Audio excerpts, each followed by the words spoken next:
the last, actually, episode of Stay a While and Listen. We're going to get through as many of them as we can today. Basically, the way it's going to work is I am going to answer the question, and then she'll answer the question, whatever that question is. However long or short it takes us to do so is the way it's going to work. And I'll just go ahead and start off by asking said questions. So, number 1, Sonia. Space travel. Should we be focusing our resources on making Earth better? Is there a remote chance that human beings will survive long enough to even become an interplanetary species? Well, humans are kind of destructive, so no matter where they go, they're going to destroy it. You know, we've already destroyed many things here. We destroy each other. It's already getting dark, but that's how I feel. I think we could get there, but it would mean unity to get there to anywhere, really. But, yeah, what was the question? So the question is, basically, should we be focusing our energy and resources on making Earth better, or space travel, or some combination? Chiron, stop it. I think it could be both. You know, you gotta progress. You know, we have to progress as a species. So we could do both. But it's all about choices, you know? Definitely. People aren't good at making choices. What do you think? Well, you know, I had talked about this on a video previously on the X-Files. I'm sorry, I always say that because I'm a giant dork. Goofus Maximus, as you call me. Yeah.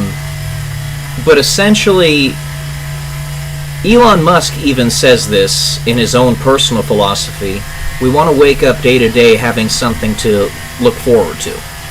You know, one of those things being that maybe in the future we'll actually be stepping foot on Mars. We want to be excited. We want to have wonder for the future. And while it is very important to improve the lot of everybody here on Earth, remember that during the time that Columbus sailed the ocean blue back in 1492, there were wars all across Europe at that time. And he was commissioned by, you know, Portugal. I think it was Portugal. I can't remember if it was Portugal or Spain. I'll have to look that up. It's kind of an important piece of history I need to know.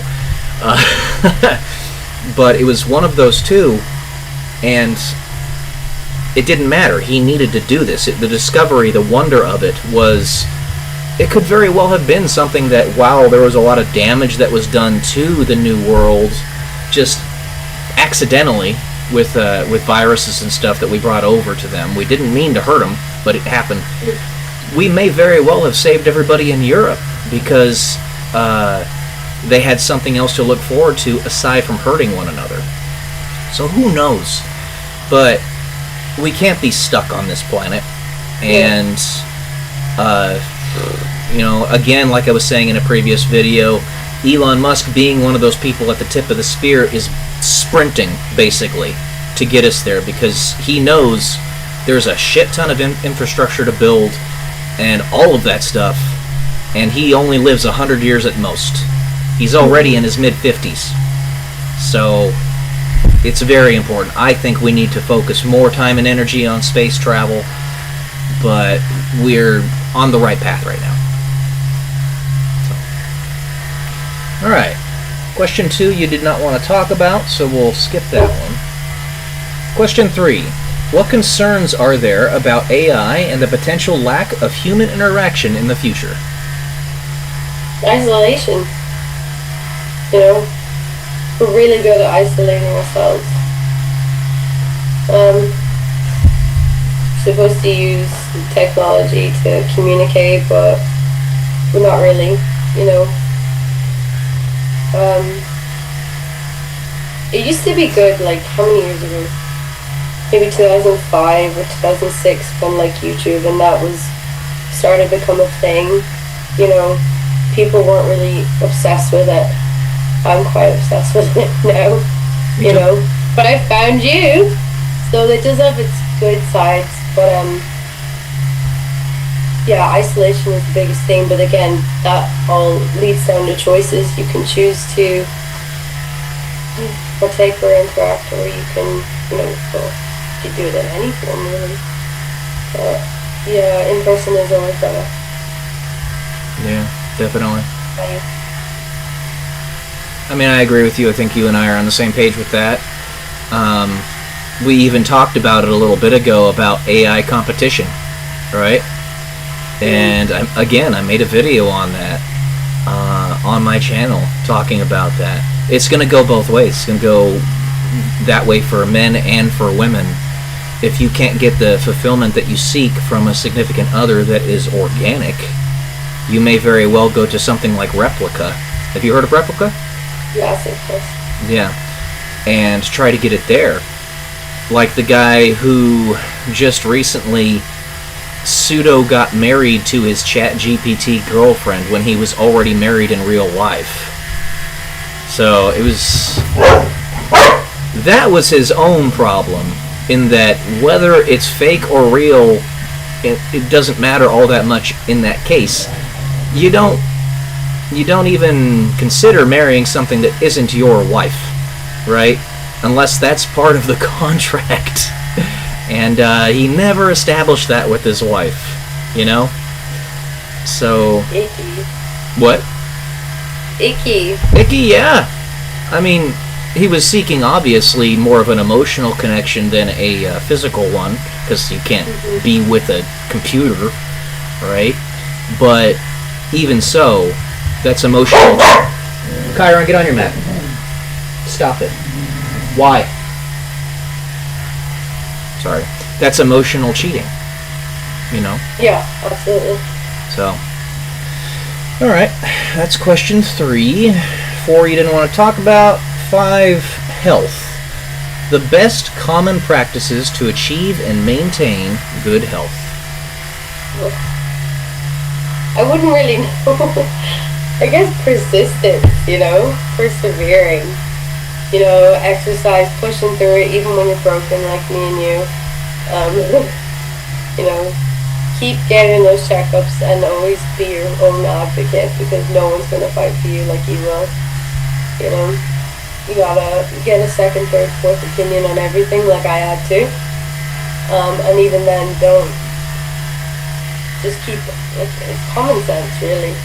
But it's all choice. I'm going to say everything is choices, because it is. You can choose to eat a burger, or you can choose to eat a salad. It's your choice. It's your life. If you don't prioritize you, then that's your choice. You gotta take care of you. Yeah. It's deferral of gratification, I would say. Yep. Right. One of the highest priorities when it comes to taking care of yourself physically. Like, that burger might taste delicious, but it's going to clog your arteries.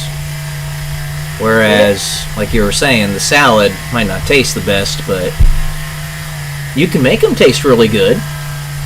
Keep on doing your little chemistry experiments and whatnot to try to find the best combination of chemicals and materials to make the tastiest food that's the best for you. Kind of like what's talked about in a lot of science fiction novels, like nutrition pills and stuff like that, or Soylent Green, but don't do Soylent Green because that's people. But you get my point. Yeah, I have peripheral vascular disease. I call it crucifixion disease to get everybody to really pay attention to it, because it has all the hallmarks of it. Somebody like St. Padre Pio had the crucifixion, right? And I have something similar, but I don't have like the wounds. You can't see them. Yeah. It's all internal. Yeah. But all the arteries were obliterated in my distal arms and legs. Doctors don't know how it happened. So that's my disability. And then Sonia has her own difficulties as well. If she wants to talk about them, she can. I'm not going to speak for her. But, you got to muscle through that stuff. It isn't something that's necessarily going to go away. It isn't something that's necessarily within your control. But control the variables that are. And, yeah, one of those variables is your attitude at the top of that list. And also the effort that you can put in. You look at the things that are within your sphere, and you control those variables. One of those being your diet. So, Now, strangely enough, and I think it's kind of similar with you, Sonia, you were telling me a little bit about it. Despite my weight, I'm 220 American pounds, freedom units. That's right, freedom units. Anyway, despite my weight, the caloric needs of my body are very low. Not because I'm not moving around, but for some reason my body just doesn't need very many calories, and it's probably because my arms and legs don't consume as much because they don't get as much blood flow. But for that reason, I have to be especially careful with how much I eat. I still have to watch how much I eat. It's very strange, considering how much I weigh. But you deal with what you got. And that's what I got. I went from running marathons to barely being able to walk. What'd you say? The damn skibbity. The damn skibbity. Skibbity toilet. No, I'm just kidding. Don't. I don't even know what that means, honestly. I just say it to I will leave. Do not start. I believe I can fly. Alright, let's see. You could fly. Well, I mean, yeah, quite literally. It flew giant metal birds, but, you know, that's neither here nor there at the moment. What's up? Nothing. Alright, number 6. Bitcoin. Just chatting about Bitcoin. I'll let you start. Nope. Why not? Thank you. Nope, and I'm absolutely ignorant by choice on the topic, so please teach me. Oh, this is something that one should not be ignorant on. What is the reason? What's the reason for which you decided to be ignorant of, about Bitcoin? Not a priority in my life right now. Well, I can understand that. I definitely can understand that. When we're trying to prioritize family and relationships and love and stuff like that, money is secondary. Absolutely. Totally get that. And that is smart. But Bitcoin represents something that could completely upend the finance and banking systems of our world. And as such, get us out of this metastasis, this disordered system that is hurting so many people. If you look at the trends for the income disparity between CEOs and, or let's just say this, the disparity between productivity and pay that people get nowadays. If you look back in 1971, that's where the dipping point started, and that's actually, you can find these on graphs everywhere. That's where Nixon took the United States off of the gold standard. Yeah. This was the second and final step, or probably third, I guess, to completely decouple us from a sound financial system. So the first step was to get the Federal Reserve put into place. The second step was to get the IRS put into place to tax us into oblivion. And the third step was to decouple the currency from a stable backing, which was gold and silver. When all those three things happen, kind of like an unholy trinity, you look at the graph after 1971, and our productivity is skyrocketing still, but our pay is flatlined. So what that means is that the richest are becoming richer, and that is because they can use leverage irresponsibly and unreasonably. The average person who isn't considering using leverage but instead building something with the sweat of their own brow and pulling themselves up from their own bootstraps, they're not going to get the multiples of increased wealth. They're not thinking about that. They're just trying to be good people, good stewards of the world around them, and make something of value, leave a decent legacy and all that. None of us necessarily very few of us necessarily want to be humongous historical figures or anything like that. Most of us just want to live our lives and be happy and be left alone. Well, the central banks have basically made it so we cannot do that. It's been 112 years since that happened, and it came to a head in our generation. If it had not been for those three things that happened, then productivity and income would have increased at the same rate, and you and I, instead of me making, say, $100K a year, I'd be making more like $400K a year and be living like a king of kings, right? I already live pretty well because I manage my money well, but I wouldn't have to worry about a damn thing had the central banks not been there. Same with you. Same with all of us. And because we're so ephemeral and we don't live very long, right, we can't see the long-term plan that these bastards behind the scenes have, which is to turn us into slaves. That is not an exaggeration. It's not a joke, and you know that. I know I'm preaching to the choir here, but that is the crux of everything that they're doing. They want to make it so that we have no wealth, and so that they have all of it. They want to put us in the pods and make us eat the bugs. And central banking has allowed for all of that. Bitcoin is an opportunity to upend all of that, because it is a finite resource. There's only ever going to be 21 million Bitcoin in existence. It's based upon immutable mathematics. You can't be subjective about it. It is objective, black and white. Either the number is 1 or it's not, right? Or 2 or it's not, blah, blah, blah. So it cannot be stolen, or very, very difficult to hack into a person's Bitcoin wallet. It can be stolen if you leave your wallet on the table or something, right? That's the equivalent of leaving your private key out in the open. It is portable, more than any currency we've ever had, any money we've ever had. And yeah, it's basically gold on trenbolone. Do you know what trenbolone is? No, but I know what you're saying. No, but what? I know, but I'm aware of what you're saying. I forget what you mean. Okay. Well, trenbolone is basically super steroids. So you got steroids, which is like testosterone and stuff, right? Anavar, all that. I know this stuff because I listened to Derek for More Plates, More Dates. And then you got trenbolone, which is basically like 10 times as powerful, no exaggeration, as testosterone. It drives you, makes you super, super strong and super, super angry all the time. Lovely. Yeah, it's the way to stay away from that. I don't think I'll be near it. Yeah. But I say that as kind of an exaggeration to be in jest. But Bitcoin, you could say, is solid currency or solid money on trenbolone.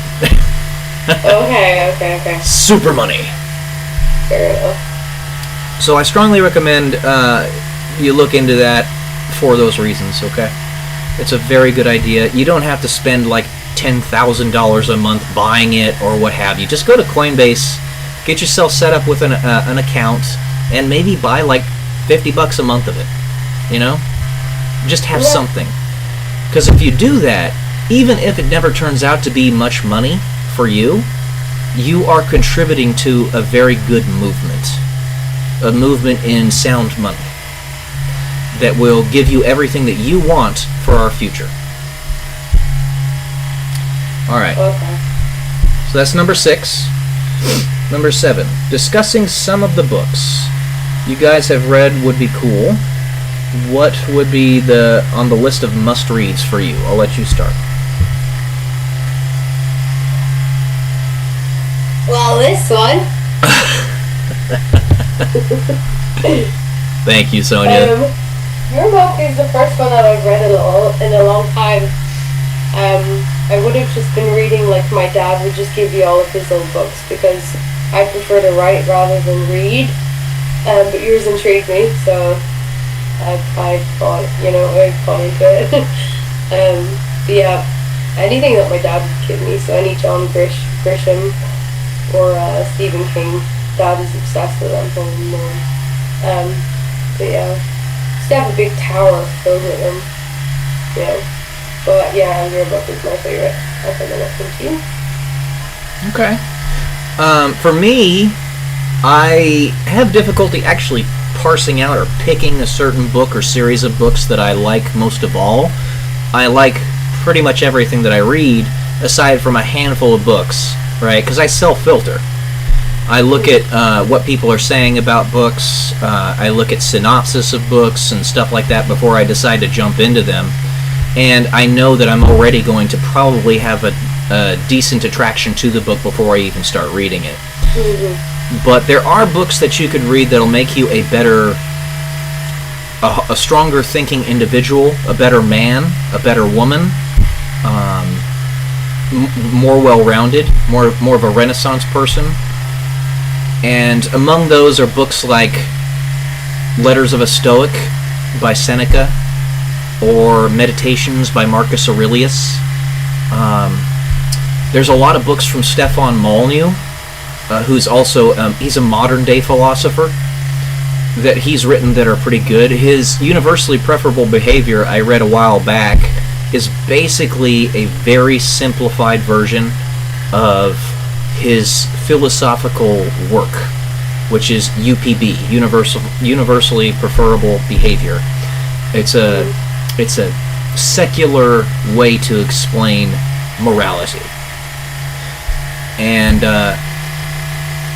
it's written in such a way that a 14-year-old could easily understand it, and he even says that. He writes it simply, intentionally. And then you have books like Isaac Asimov's Foundation, which is a series of books, and it's a really good one. It inspired a lot of what I wrote in my own novel series, in that it made me encouraged, because it was stuff that I easily understood, and I know that his series of books were very popular. He was one of the best authors to have ever lived. That's no exaggeration. And yet, it was easy for me to comprehend, which meant to me that I could probably write something like that in a book or a series of books.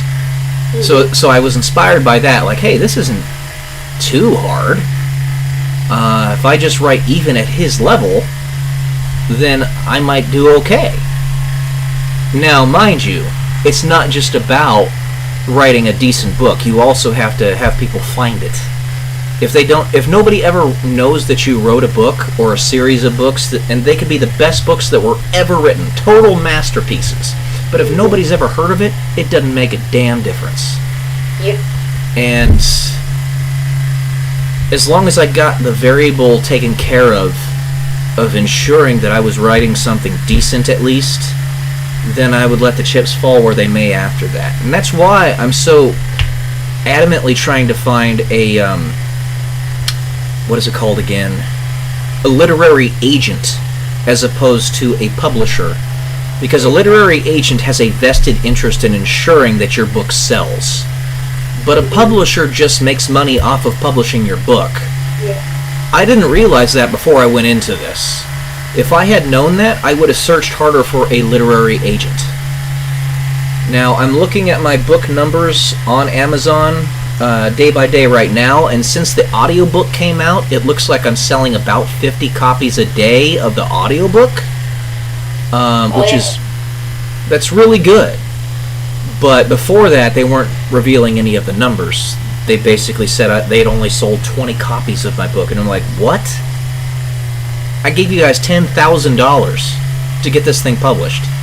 And this is the check right here. I haven't even cashed it yet because it's so insulting. $100.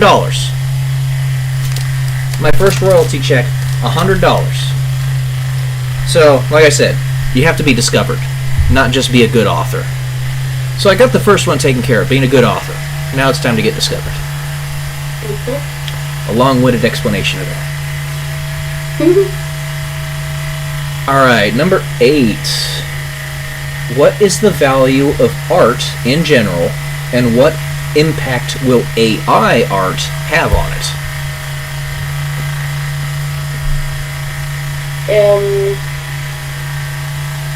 AI art is very disruptive. It of course will replace many artists. It will. People still like the personal and human touch, so like going to a gallery, that won't change. But it's still really hard and really competitive to get into a gallery, you know? modern art is insane. But anyway, oh my goodness, taping a AI banana to the wall. I was thinking of that one. Yeah.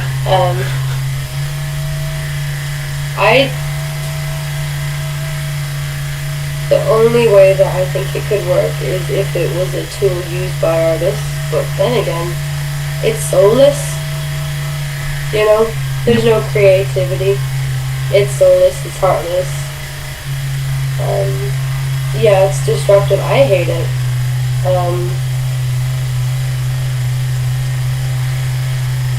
Yeah, it's someone's passion, and you know, a computer should not, or a device or program should not be able to encroach on that. You know. I do. Could not agree more. Art is an expression of the soul, right? It's a way of looking into the doorway of a person's eyes without actually being able to see them. And a person like Akiana Krameric comes to mind for me. Have you ever heard of her? She is a child prodigy, has her own YouTube channel, her own website, artakiane.com. But she is an absolutely stunningly good artist. And I know that she paints those paintings because I watch her do it. But when it comes to AI, you can't see the person actually doing the work, you know. And there will come a day where even AI can even simulate a live stream of them acting like they're painting something. There will come a day where they can even do that. But as it stands now, we still have a little bit of a barrier where we can see what's real and what's not. Yeah. I'm just imagining what's going to happen in, say, 5, 6, 7 years from now, where AI has gotten so advanced, and I think that's probably right around the time frame that we're really going to actually get the singularity. It's not going to be in the next 50 years. It's going to be in the next 5 or 6. But yeah, we're at that turning point right now, and we need to really get to grips with what actual art is, because everybody has. It's there for you to think. Art is supposed to stimulate your mind and your soul, your heart and your soul. So we need to get to grips with what we consider good art and what we don't. And therefore, it's a very good thing that so many people are talking about it right now. I see the banana taped to the wall, which, sadly enough, we will remember forever. So it was art. I'm very sad about that. But they actually accomplished what they were seeking to accomplish. They won't be forgotten. That really put a point on it for everybody else to look at what actual art is. It's kind of a black and white, you know? So, anyway, that's what I think. Boo. I hate it. 2 out of 10. Would not do again. Minus 5,000. Yeah, I agree. Alright, let's see. What are your favorite philosophers? Question 9. I'm gonna put that one back to you. Because I'm just gonna say Peyton Pearson.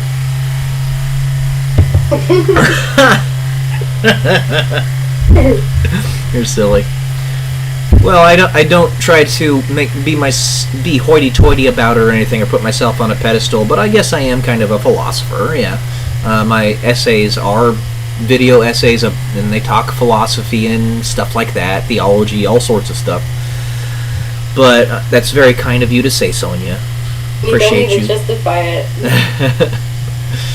But for me, my inspirations are among those that I've already mentioned, like Seneca, Marcus Aurelius, Aristotle, Friedrich Nietzsche, Jordan Peterson. Even though he's more of a psychologist than a philosopher, he actually has a philosophical mind.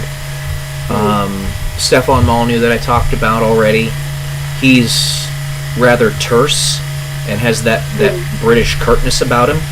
Yeah. But it's okay if you can get past that. It's not a big deal. And of course, Jesus, he's the number one.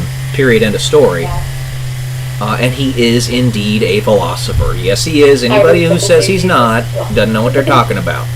Mm-hmm. He's God, but yes, he's talking philosophy too. Mm-hmm. So, yeah, that's what I would say.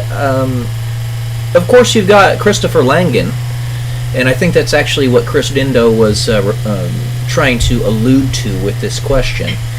He's one of the smartest guys to have ever lived. He's got an IQ of like 200. It's what he's known for, having a very high IQ.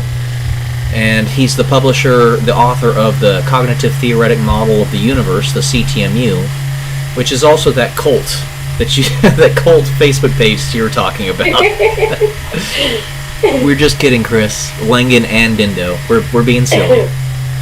I'm not kidding. What? I'm not kidding.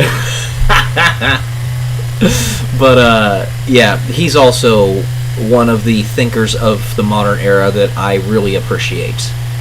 He's a modern philosopher, and just like the smartest guy in the world with an IQ of 276 just came out and said that Jesus is the way, the truth, and the life a few days ago, Chris is the same way. He says the same thing essentially. Jesus is the truth, the way, and the life. They have their priorities straight. They understand. For all their intelligence, it is but a whimper in the face of infinity. And God is infinity. God is love. So I greatly appreciate them for that. Number 10. What are some of the YouTube channels you guys would suggest for news or world news? The only one that I really partake in is Philip DeFranco. Philip DeFranco. Okay. Been following him since like the beginning, and I trust his opinion. He's kind of neutral sometimes, unless it involves dastardly acts. I like the way that he and his team works, so that's who I go for, because everyone else has an agenda. Everyone else fearmongers. Everyone else makes people panic. Don't like that. I don't want it. And it will not be in my life. I love it. I love it. I'm going to have to look up Philip DeFranco because I've heard of him, but I've never watched him. So let me write that down here real quick. Okay.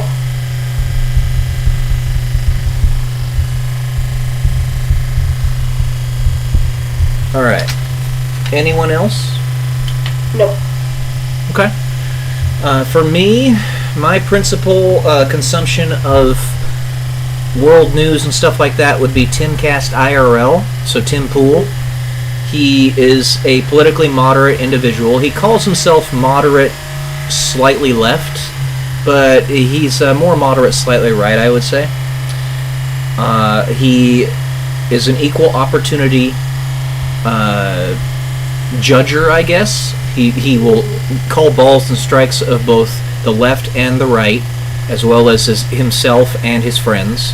His friends will do the same thing for him. He actually just had Dave Smith on one of his videos yesterday talking about his thoughts on the Israel-Iran conflict and how Dave Smith intentionally was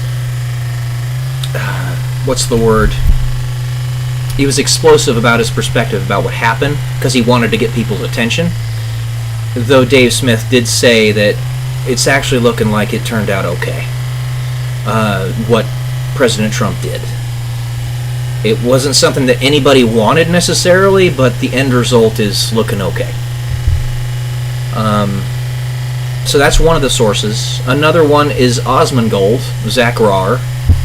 He is a politically right, just ever so slightly, not very, because he's got other perspectives, like he believes in universal basic income, and he believes in he thinks people should be allowed to get abortions and stuff like that. Something I don't agree with, but nevertheless, he's very even-tempered in his perspectives on politics and stuff like that, and it's reasonable and logical. I can listen to him. I know him. Yeah, I've seen you watch some of his videos.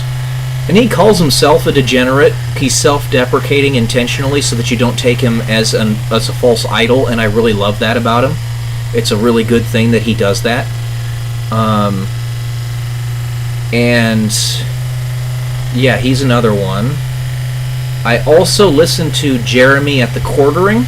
I don't listen to him as much anymore, just because I decided to slow up a little bit on listening to his stuff, watching his videos. But he's a good one. There's also Steven Crowder, who's pretty right. He's probably like right in the middle of the right. But he's also right with a libertarian bend. He wants the government as small as possible. He wants us not to be in the forever wars. Pretty much everybody that I listen to and watch is on the same page with that. We are not neocons, not rhinos, not warhawks. We want the death to stop. And I think everybody is like that right now. That isn't an insane psychopath. So I think we're probably butting up towards our time limit here. Yeah, I was going to ask you. Yeah, we have... What's up? I was going to ask you how long. Yeah, it looks like we have less than 1 minute. So okay, good. We'll finish the rest of these for the next one. As always, it's fun chatting with you, Sonia. I'll show you how I did this later, okay? Yeah. All right. Deuces, guys. Bye. Bye-bye.